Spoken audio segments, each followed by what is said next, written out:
शाम के ढलते हुए साए,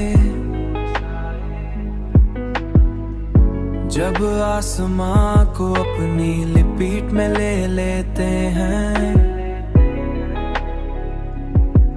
और सूरज आस्ते आस्ता अफक के पीछे छुप जाता है, तो दिल के अंदर एक गहरी वीरानी उतरती है।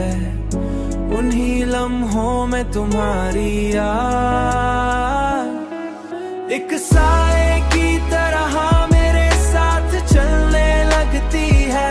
मैं इस साए से दूर जाने की कोशिश करता हूँ, मगर ये हर बार मेरे वजूद का हिस्सा बन जाता है।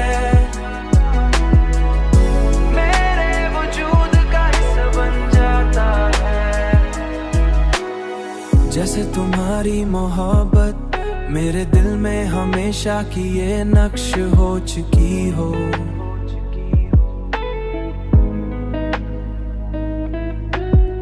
जैसे तुम्हारी मोहब्बत मेरे दिल में हमेशा की ये नक्श हो चुकी हो।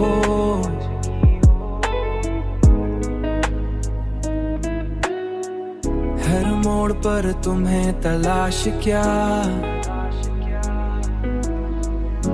उन्हीं लम्हों में तुम्हारी याद एक साए की तरह मेरे साथ चलने लगती है।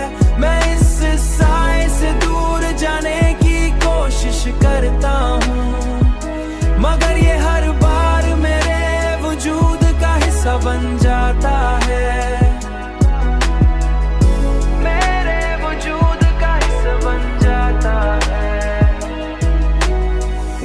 मगर तुम हमेशा यादों में ही